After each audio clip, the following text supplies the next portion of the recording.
What's up, legends? Welcome back to another video. It's about 8 o'clock on a Friday night here, which is probably the weirdest time to start making a vlog. However, I am super excited because I am heading home. So I'm going to go stand in a paddock and breathe some fresh air and just really ground myself. I'm going to have a big chat to you all about why I'm needing to take some time for me.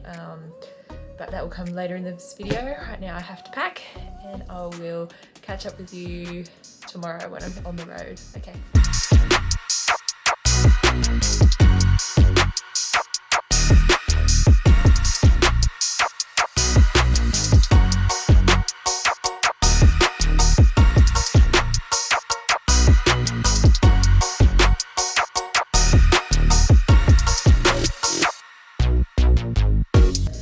Legends, I've been at home for a couple of days now. I'm just with my mum, just dropping some packs off to some people. We're in Barradine, and I don't think I actually mentioned in my first video, but I used to travel to Barradine every Friday night to be part of their sports team because I didn't want to be playing with Kuna. So I haven't been out here in probably 5 years, so it's so nice to just have a drive around and have a look around, spend a bit more time with mum. It is rainy, which is really nice. I love, seeing it rain out here. It never ever rains, so it's quite beautiful to see that. But yeah, just enjoying some really relaxing time off with my family, and but I will touch base with you guys soon, give you a bit more of a chat, and we'll see how we go.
So I am at the top of Hickeys Falls.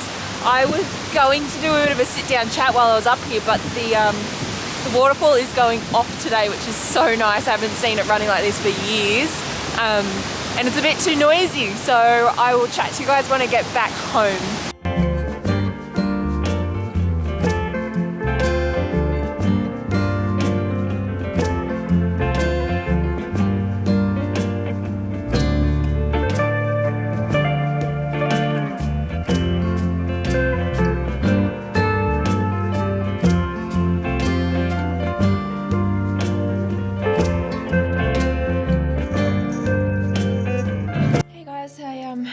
I look like a bit of a mess. I'm really sorry, but I'm just chilling and just enjoying being at home. I'm sitting in one of my favorite spots at the minute. I have a swing chair on the front of our front deck, which kind of overlooks nothing but bush, and it's really peaceful and relaxing, and I can hear the birds, and which is kind of why I came home, which is what I really want to talk to you about now while I'm nice and zen. So I've been struggling for a few weeks now. It's become pretty apparent to my family, my friends. Connor's started to get quite worried, and work also. My seniors that I work very closely with have started to see that I'm not being able to give 100%, and they are very aware. Obviously, I'm very open. Most of them are on Facebook. They see these videos, and I'm so lucky. I've got some really amazing seniors that I work with that have my back 100%, and they're doing everything they can to kind of learn when they need to put the throttle on me, and or when they need to lay off, and I can't thank them enough. They've been honestly unreal. But the fact that I am struggling and that I needed to take a step back, was really, really quite a hard decision.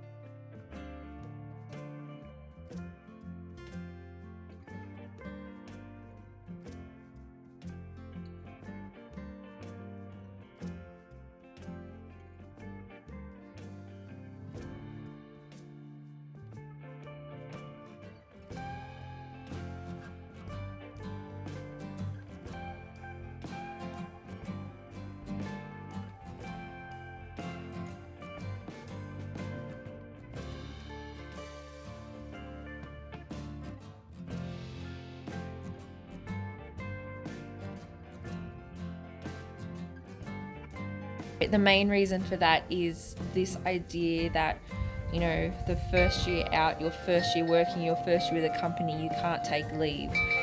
That's been pushed into me since I was a kid. I think I've said before, my family are very, very hardworking people. I've never known my dad to take a sick leave in his entire life, even if he is dog crook. My brother is just a fierce worker. He works 7 days a week if he could, and works 12-hour shifts, and he just goes.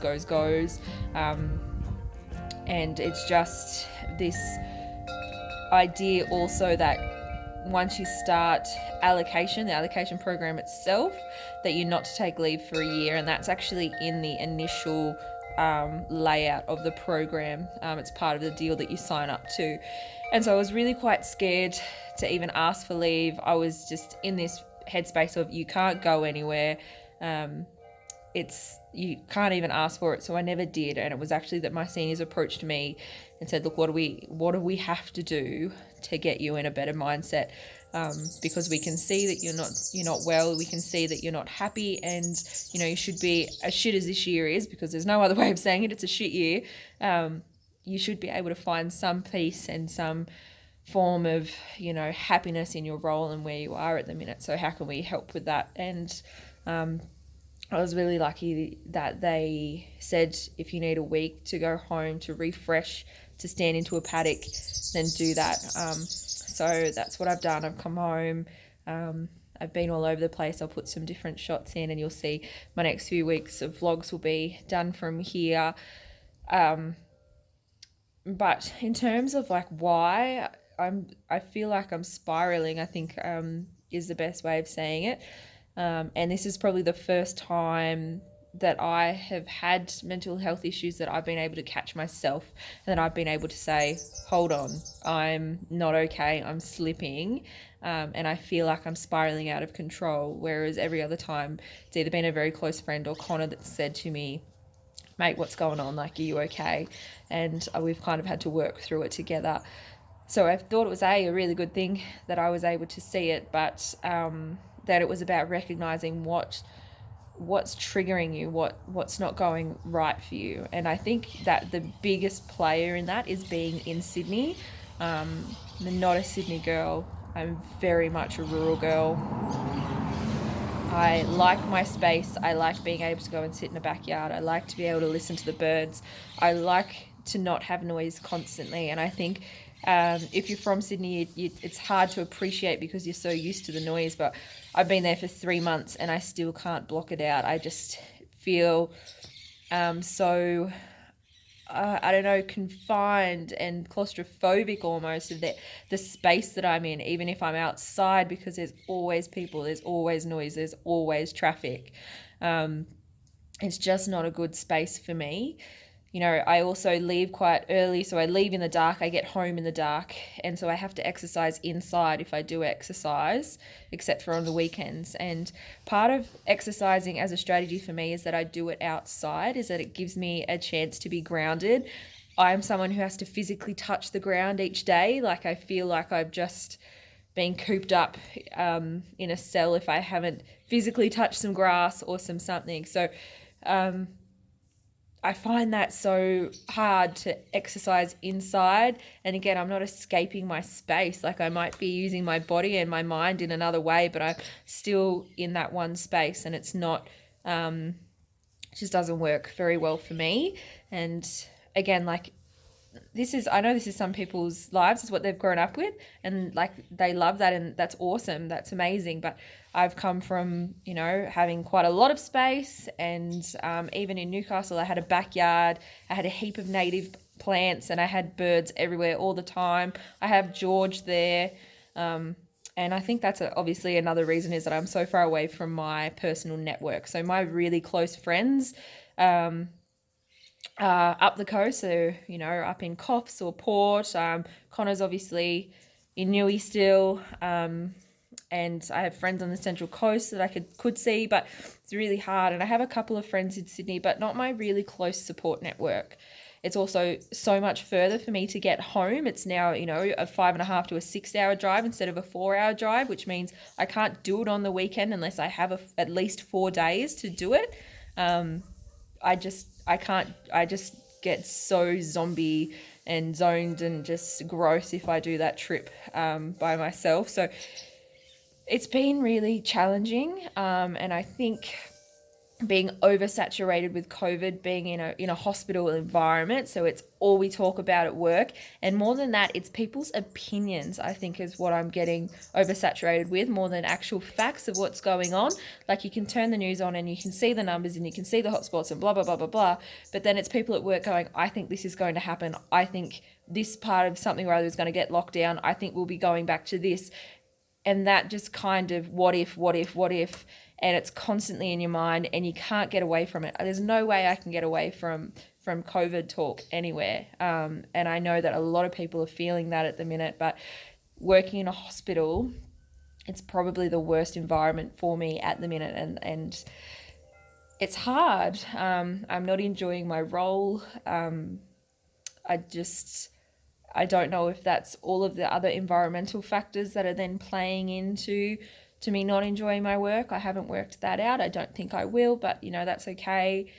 So yeah, I just feel myself spiraling, and I really needed to step back and to just take a break and figure out what I need, figure out what this next step from here is to get me stable and healthy again. Back seeing psychology, back in touch with doctors about different medications, back with doing every single strategy that I could possibly do, and it's still not kind of working, which means that the thing that really needs to change is my environment. How I go about that, I'm not sure yet, but this week was just about trying to reset myself, ground myself, give myself the opportunity to breathe again. And I think it's important that everyone recognizes that you can do that too. If you need to take that time, what's the worst thing that's going to happen? What's going to happen if you take a week off?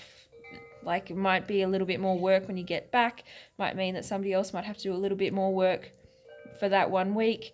That's okay. They might need a week in the future, and you'll be able to reciprocate and do that for them. So no one's going to die if you're not there. It's